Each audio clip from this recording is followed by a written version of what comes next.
everyone, welcome to Homeschool. So in this part of the video, we will study the extrastellar secondary growth in the dicot stem.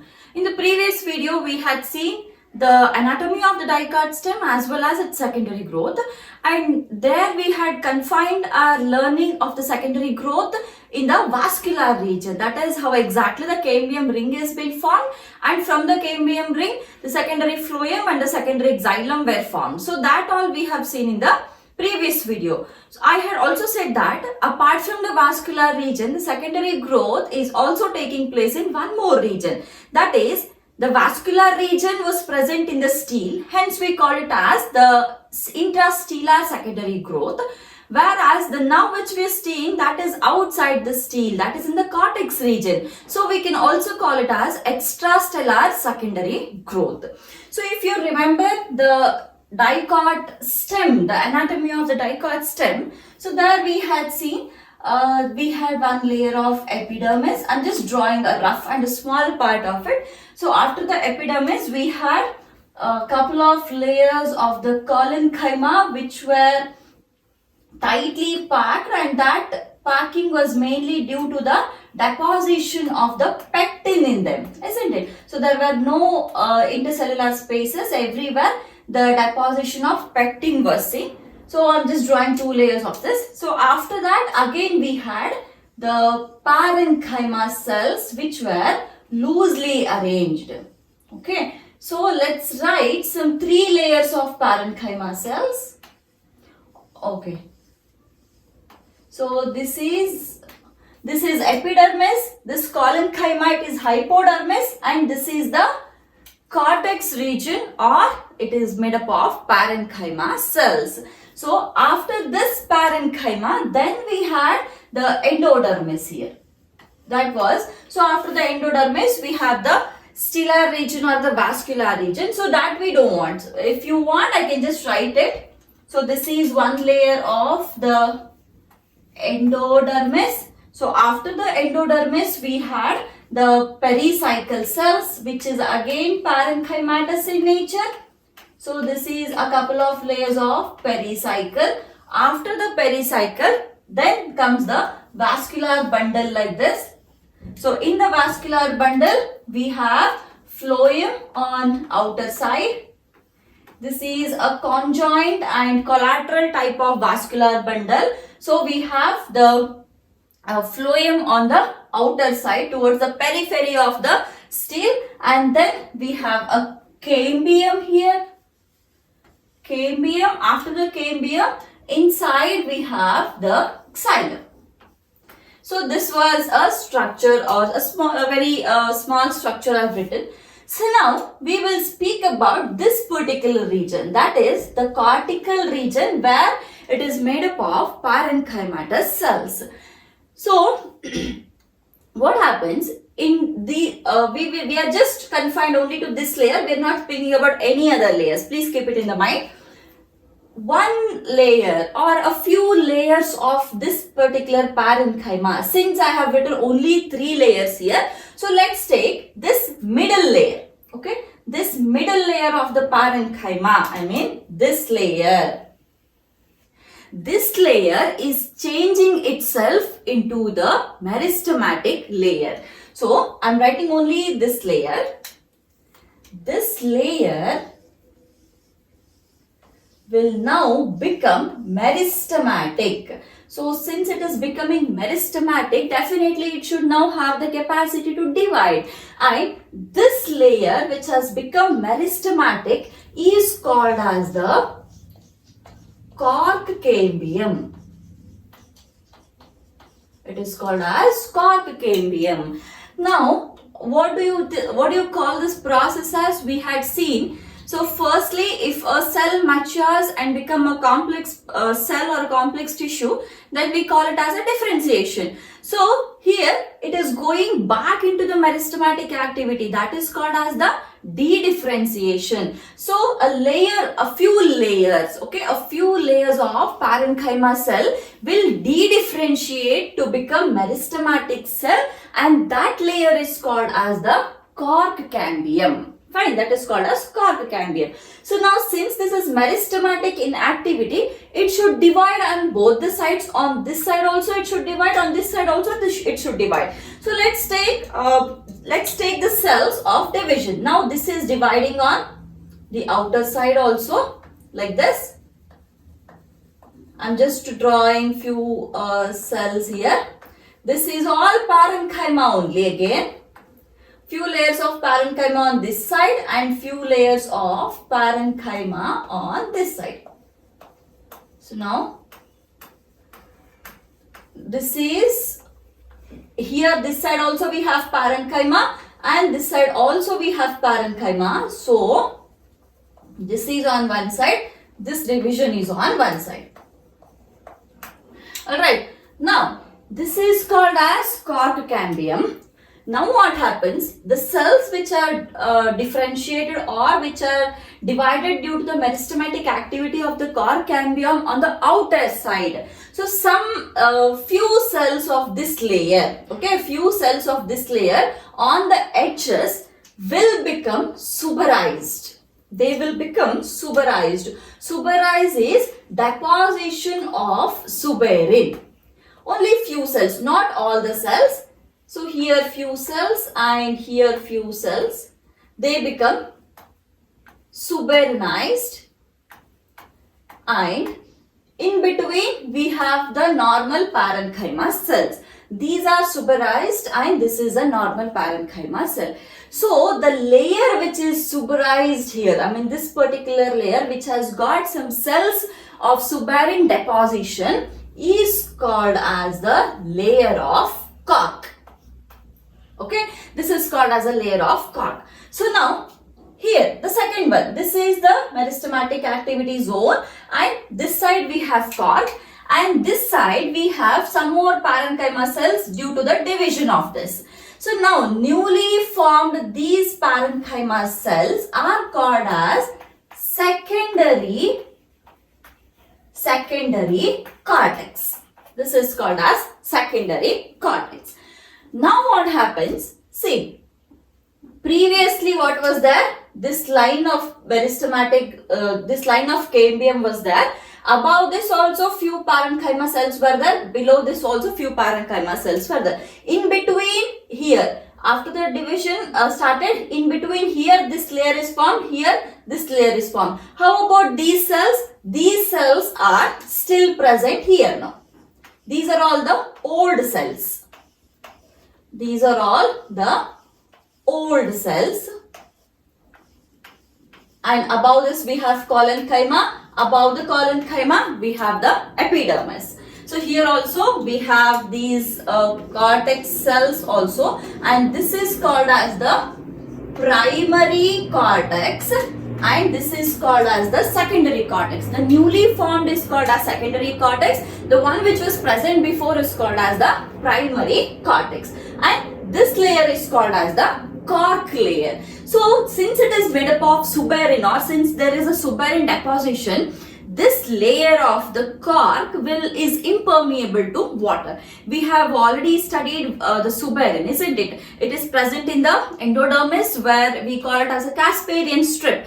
So since that suberin is completely impermeable to water, we call this as a cork. If you remember, we usually, whenever to the bottles, especially to the bottles, we use the cork closings, isn't it? Why do we use the cork closings? Because that cork is impermeable to the water and it is also impermeable to the gases. It will not allow the gaseous exchange also. Hence, if you want any liquid or any substance should not react to the air, then its lid should be made up of the cork, because the cork is suberized, which is impermeable to water and which will also not allow the exchange of the gases.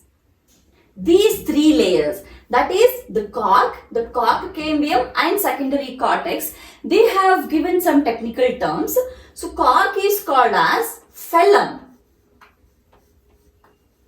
Cork is called as the phellem, and the cork cambium is called as, I'll write it here, phellogen. phellogen, and the secondary cortex is called as phelloderm. Phelloderm. So phellum, phellogen and phelloderm. So I'll write it here. Phellum, phellogen and phelloderm together will make up one layer which is called as the periderm. This is called as periderm. Okay. So phellum is the cork, phellogen is cork cambium, phelloderm is secondary cortex, and then we have the periderm. Okay. So then inner to this, we again have the endodermis here. After the endodermis, we have all the vascular region. So this is how the secondary growth or extension of the layers of cell or the increase in the girth is taking place in case of stem in the cortex region. And you have to remember this cork cambium and secondary cortex. The formation of cork cambium and secondary cortex is taking place in the cortical region of the dicot stem. Okay, and that is mainly due to the formation or that is mainly due to the de-differentiation of few layers of parenchyma or cortical parenchyma cells into meristematic cells. That will start the division on both the sides. The outer side we form the cork, on the inner side we get the secondary cortex. Clear? Now there is formation of one more structure here, that is the lenticles. How are they formed? So this is the formation of the cork layer, and this is this particular cortical cells, and above this we have collenchyma, isn't it? We have collenchyma above this. After the collenchyma we have the epidermis. So this is how the anatomy of dicot stem is present. So now since this layer is all made up of or is all deposited with the suberin, which is completely impermeable to water, what happens? There is no exchange of the materials. We have xylem somewhere here. I'm just wiping this this part, phellum, phellogen, phelloderm together will make the periderm. Remember this. So now what happened? Here inner side we have xylem. This is all the pericycle region. After the pericycle we have phloem. After the phloem we have cambium. After the cambium we have the xylem.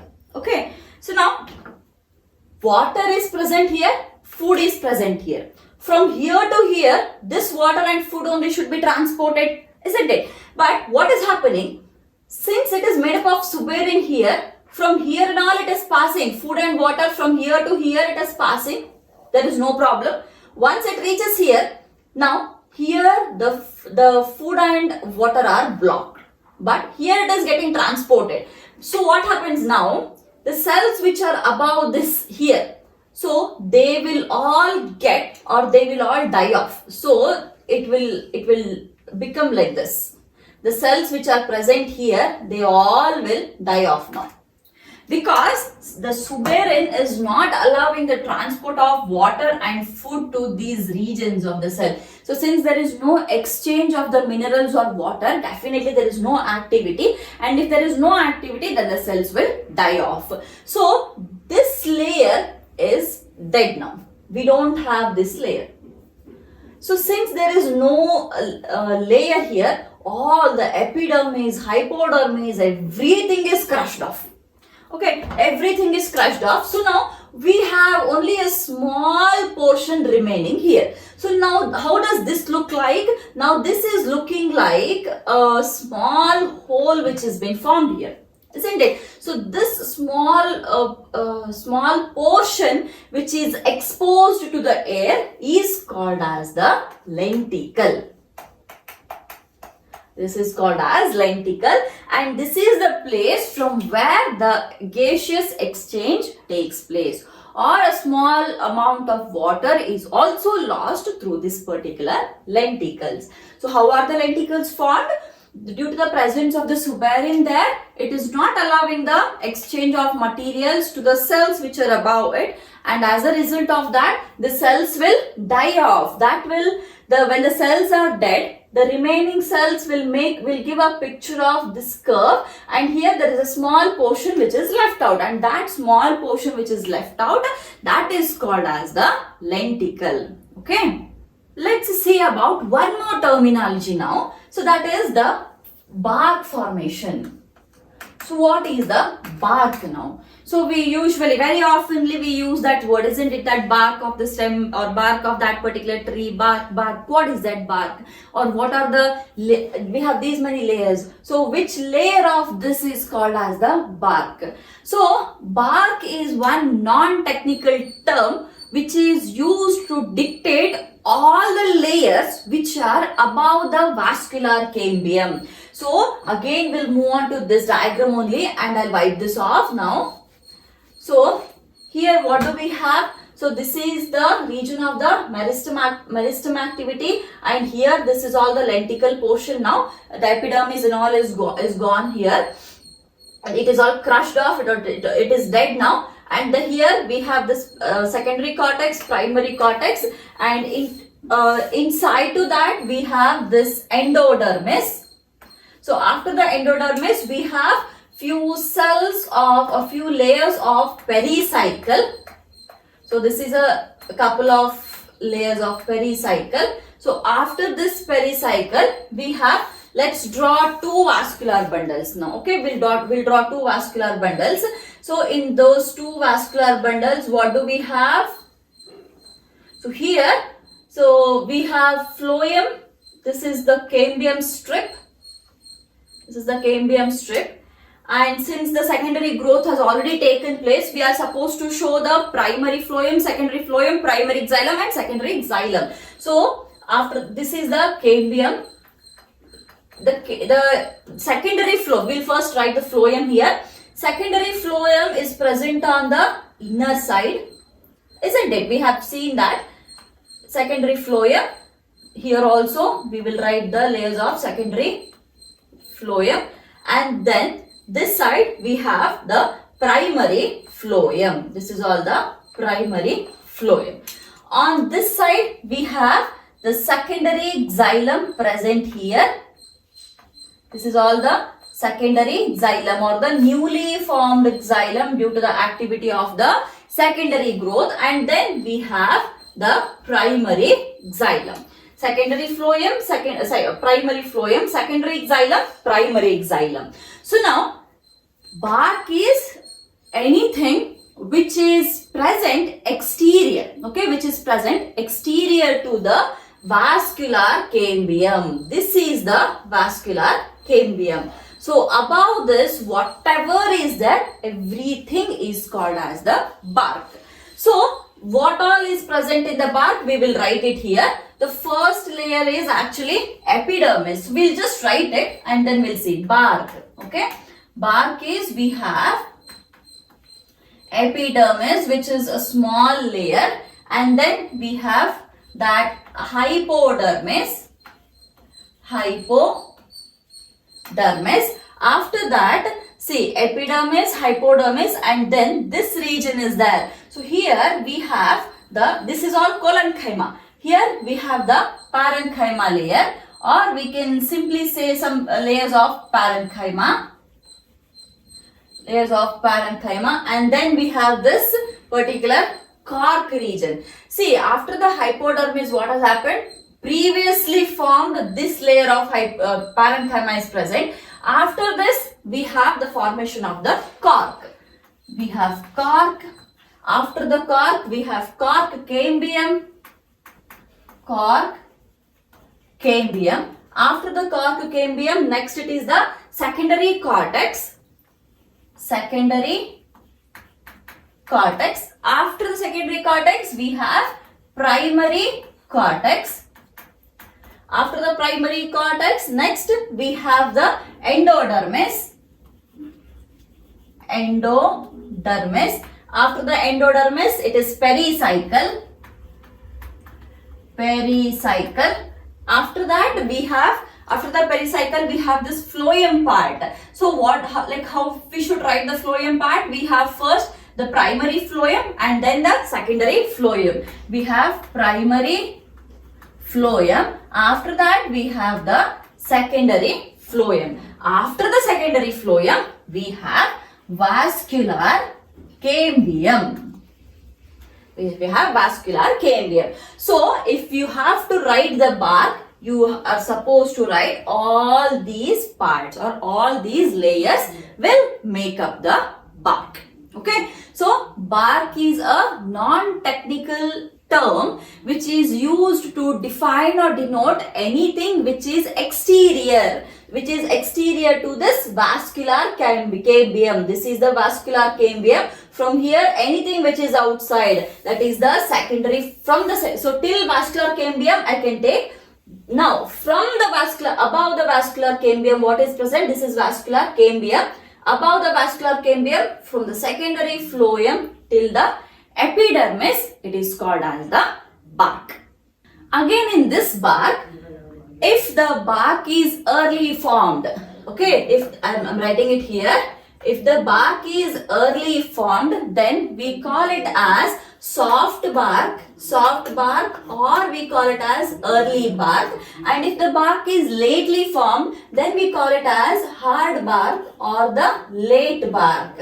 Okay, in the bark again we have two types, the soft bark and the hard bark, and then the early formed bark or the late bark. Soft bark is nothing but the early bark, hard bark is nothing but the late bark. Okay, so this is the formation of the cork cambium, cork, then the secondary cortex, and then which is leading to the formation of the bark. So when is this all happening? This is all happening after the secondary growth. Before the secondary growth starts, we don't see any of these changes. Only after the secondary growth has started, then we get to see all of these changes. Now we will see what is the annular ring. Okay, how exactly the annual rings are being formed, or how or which part is being considered as the annual ring. So this at least is clear, isn't it? So anything which is above the vascular cambium is called as the bark now. So we will again come back to this particular vascular cambium only. So I'll wipe this off. So completely. So since while writing the bark, you can actually skip this parenchyma, epidermis, hypodermis. This is just for your understanding because it has already got crushed there. So you need not to write this in the bark. You can directly start from the cork cambium, secondary cortex, primary cortex, endodermis, pericycle, primary phloem, secondary phloem, and then the vascular cambium. So till here we can write it as the bark. So now I'm just drawing this vascular cambium here. Fine. Let's imagine this is the vascular cambium.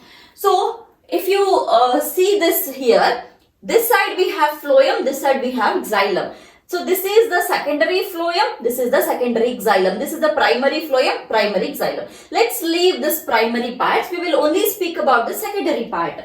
So this is the vascular cambium. Okay. Now this side we have primary phloem. Secondary phloem. Fine. Now, as I said, we are speaking about the annual rings. I'm wiping off this also. We are speaking about the annual rings. A-N-N-U-A-L, annual rings.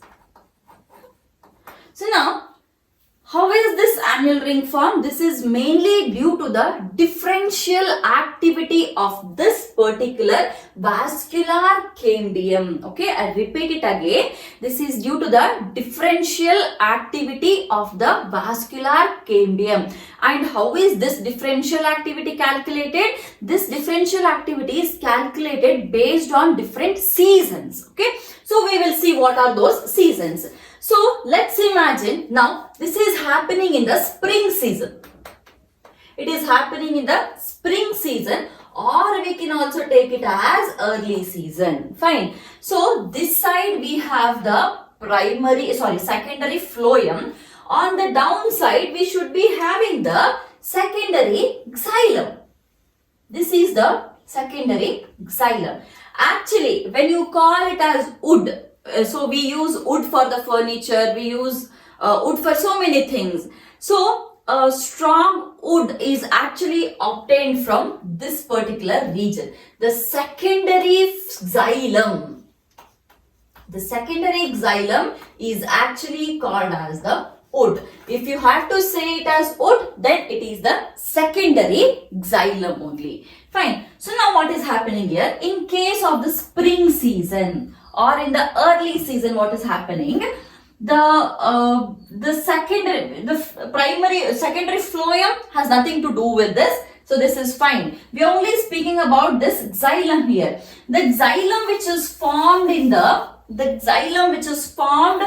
the spring season. Okay, the xylem which is formed in the spring season is usually the cells are very big cells. The xylem cells which are formed in the spring season are all the big cells. These are all actually made up of the xylem elements. So these are all the vessels here, xylem vessels. And they are slightly loosely arranged like this. They are loosely arranged. This is in case of the spring season. So let's move on to one more condition. That is in case of the winter or in case of the autumn. In case of the autumn, or you can take it as late season. Okay, autumn season or late season. Again we have the cambium here. On the other side we have the secondary phloem that we have nothing to do with it. Now coming on to this secondary xylem, the secondary xylem cells which are formed here, the cells are small. The cells are small and they are compactly arranged. These are very much compactly arranged like this. Like this. So what happens here now? If you look into it, okay, this is when the spring is there and this is when the autumn is there. So usually what happens? First the spring season comes, isn't it? First the spring season comes. So that is why we call it as early wood or the spring wood. And later on we get this particular autumn. So first this is all the secondary xylem only we are speaking. So first in 1 year only, in this year particular, or we'll speak about the year 2021. Okay, 2021, what happened? When the spring came, this wood first, this particular xylem formed first. After the spring, when the autumn season or the winter season came, here only, so this is now shifted like this. Okay, this should be now shifted. I'm just shifting these cells to here. This all came here. Okay, here what happened? This got shifted. That is, like we had seen here, firstly there was a primary cortex. Later on when the secondary cortex came, the primary cortex pushed upwards, isn't it? So here it is pushing downwards because there is a formation of the autumn xylem or autumn wood now. So this is all very thick and it is very much tightly arranged or tightly packed xylem elements. Again these are all vessels only. So now this is the autumn. This is the autumn or late wood. This is the spring or early wood. Autumn or late wood, spring and early wood. So now what happens? This region, okay, this region is usually, since it is tightly packed and there is a lot of deposition here, this is usually thick, or you can write it as dark. This is dark and the density is high here. This is of high density and it is dark, this one. Okay, whereas when you move to this, here this spring wood is actually light. It is light and low density. It is light and low density. So now since it is dark and this is light, you can clearly see it in the form of a band like this, a dark band like this, and then one light band like this. Again a dark band like this. I mean, this is happening every year. 1 year this happened. Another year, again it will, again one dark band will form, one light band will form. Again next year, one dark band will form, one light band will form. So this formed in the year of, let's imagine we planted a plant in the year 2018. So this band was formed in the 2018. This was formed in 2019. This formed in 2020, and then this again formed in 2021.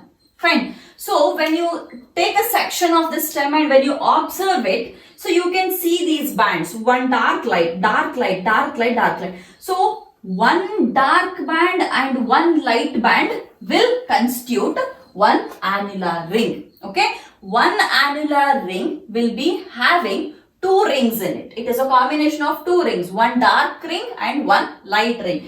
Dark ring is formed in the autumn season, light ring is formed in the spring season. Autumn season is nothing but the winter season, and this is formed in the spring season. So one dark and one light, one dark band, one light band. So a combination of one dark band and light band will form one annular ring or one annual ring. Fine. So likewise, by seeing how many annual rings are there, those many years, it means that the age of that plant is that many years. Since we have the 4 bands here, it means the plant is 4 years old. Okay, so this study of the plant, age of the plants, okay, the study of the age of the trees based on the annual rings is called as dendrochronology. Fine, I repeat it. The dendrochronology is a term which is used to study the age of the trees, right? And that is mainly based on the annual rings. That is one dark band, that is the winter band or the autumn band or winter wood or autumn wood. Another one is a light band, which is mainly the spring wood or the light wood. Now let's speak about 2 more terminologies here, that is the heartwood and the sapwood. See, this is called as a dark wood. Why do we call it as a dark wood, or what is actually making it dark? The darkness of this layer is mainly due to the deposition of tannins, some oils, okay, and some aromatic substances and many other things. Okay, this is this darkness or this very tightly woven wood it is. So that is mainly due to the presence of this tannins, oils and aromatic substances and many others, like even resins or gums. All these are present in this particular wood, as well as this is also having the lignin deposition. Okay, this layer is having the lignin deposition. See, this is the cambium, and let's imagine this is the secondary xylem. If this is the secondary xylem, so this is the inner part of the secondary xylem and this is the peripheral part of the secondary xylem, isn't it? So this inner part of the secondary xylem is usually dark and very thick. It is dark, thick, and this particular inner part, okay, this is dark, thick and durable. So why it is durable? That is mainly because of the presence of the lignin. Okay, what is lignin? Lignin is a dead component. If lignin is present, then we have to take it. We have to take the component as a dead component, isn't it? We had seen it in case of the sclerenchyma. So due to the presence of the lignin, this is almost like dead component, and this is not helpful in the conduction of the water. This is only giving the mechanical support to the xylem. So this is called as the heartwood. This is called as heartwood. This is the heartwood, and this is called as the sapwood. This is the heartwood and this is the sapwood. So if they ask you what is heartwood and what is sapwood, then you are supposed to write it this way. So heartwood is the inner part of the secondary xylem, isn't it? This is the secondary xylem, this is the inner part, this is the peripheral part. Inner part of the secondary xylem is usually dark and thick due to the deposition of tannins, oils, aromatic substances, resins, gums and mostly the lignin. So since there is lignin, the cells here are dead and they cannot conduct the water. So due to the presence of all these are dark, thick and durable, as well as they can also resist the attack of microorganisms. Okay, they can also resist the attack of microorganisms. Hence, this is called as the heartwood. This is called as heartwood. Whereas the peripheral part of the secondary xylem. Okay, I repeat it again. The peripheral part of the secondary xylem is not dark. It is light and it is not as thick as the internal part of the secondary xylem, and that is called as the sapwood. Okay, so that is heartwood and the sapwood. So these are few terminologies which are actually related to the stem. So that is the reason I have explained it after the secondary growth of the stem only. According to your NCERT, these are all separate topics only. But if you study it after everything, you won't be having a proper linkage. That is the reason I have explained all these here only. Cork, cambium, secondary cortex. This is one topic. Alright. And then moving on to the annual rings, bark and annual rings, that is one topic. And then the springwood or the early wood, springwood and early wood, late wood and autumn wood, or the heartwood and the sapwood. This constitute one topic. So I hope this is all clear for you guys. And after this, now we will move on to the anatomy of the monocot stem. So almost it is similar to the dicot stem. There are few changes in case of the monocot stem. The anatomy of the monocot stem is very much or much more simpler than the anatomy of the dicot stem. So here again, or if you take a section, how does that look like exactly is, if this is a section of a monocot stem, okay. We are speaking about the monocot stem. So here, the outermost layer is again the epidermis. So after the epidermis, we have a layer of hypodermis. After the hypodermis, next, in case of the dicot stem, we had the cortex region, we had pericycle, endodermis and everything were there. But here, soon after the hypodermis, directly we have all the ground tissue only, and the vascular bundles are not properly arranged in a circle. The vascular bundles are almost like they are scattered here, and the outer vascular bundles are quite smaller and the inner vascular bundles are slightly bigger in size in case of the monocot stem. So if you draw it now, so the first layer, the very first layer is the epidermis. We have epidermis here, and the epidermis is covered with a cuticle, right? So there is one cuticle sometimes. After the epidermis, next is the hypodermis, and this is the layer of the hypodermis.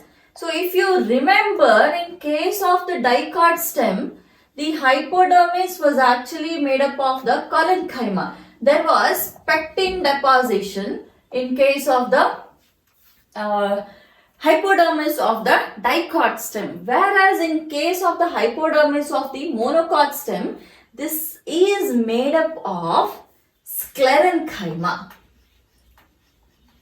The hypodermis is made up of sclerenchyma. And the outermost layer is the epidermis. It is all epidermis. So as I said, soon after the epidermis and hypodermis, it is all the ground tissue. So then definitely the ground tissue should be all the parenchyma only. And the vascular bundles are all scattered in these ground tissues, and the outer ones are smaller, inner ones are bigger one.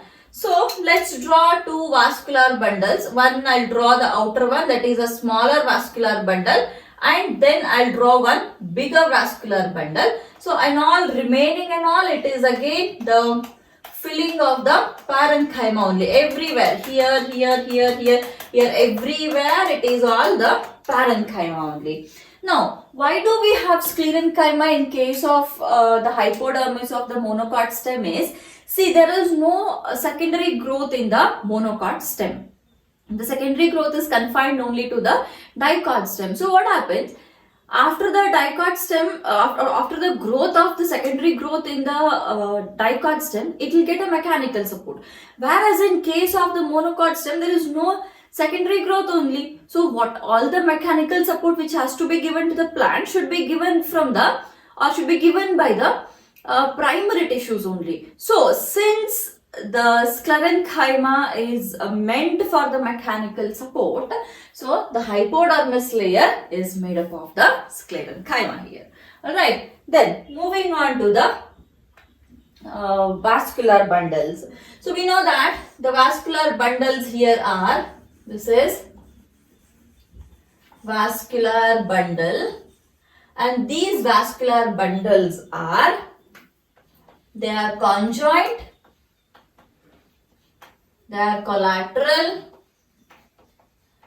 and they are closed,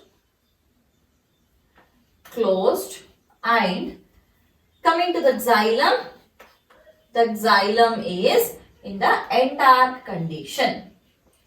It is in a end-arch condition.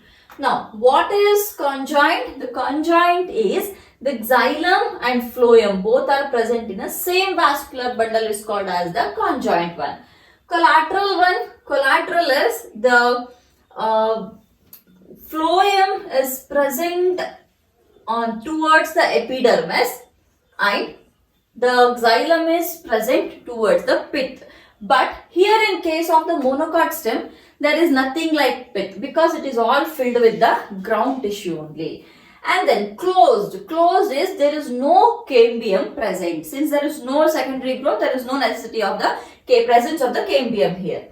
Then moving on to the xylem and the phloem now. So phloem, so let's imagine these are the CU tubes here. Fine. CU tubes and the CU plate formation is there. And for every CU tube or the CU plate, CU tube, there is a companion cell which is present, and surrounding the companion cell, there are phloem fibers which are made up of the sclerenchyma. The phloem fibers are all made up of the sclerenchyma.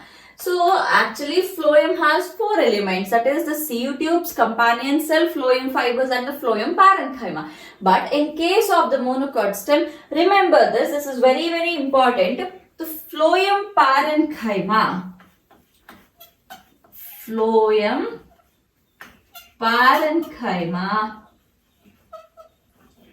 is absent in case of the monocot stem. Okay, so since it is absent here, we are supposed to show only three elements: CU tubes, these are companion cells, and these are all the phloem fibers. Then moving on to the xylem, that is the end-arch condition. So what does end-arch condition means? End-arch means the protoxylem is towards the center and the metaxylem is towards the periphery. So now we shall draw the protoxylem here. Metaxylem are bigger ones, and then we have the protoxylems. Okay. Sometimes it's as in the new xylems are formed, sometimes some protoxylem will be lost, and that lost protoxylem will be shown or will be present in the form of a protoxylem cavity that will be present in the form of the protoxylem cavity. Okay, so this is one single vascular bundle. Then these vascular bundles are usually lined by a sheath which is made up of again the sclerenchyma, that is called as the bundle sheath. Since it is lining the vascular bundle, it is called as a bundle sheath. Okay, this is the bundle sheath. Bundle sheath is again made up of the sclerenchyma. Same, this vascular bundle and this vascular bundle, both are same. And then now here all empty space is there. So all that empty space is filled with the with the cells of the parenchyma. It is all again the fillings of the parenchyma. Everywhere, here also it is all parenchyma, here also it is all the parenchyma only. Okay, so this is about the anatomy of the monocot stem. So very simple, there is no much complications in the anatomy of the monocot stem as we see it in case of the dicot stem. Clear? So we are only left with the anatomy of the dicot leaf and the monocot leaf. So in the next class we will take up those two and then we'll end up the chapter. Okay, so I'll see you guys in the next class. Until then, keep watching the videos.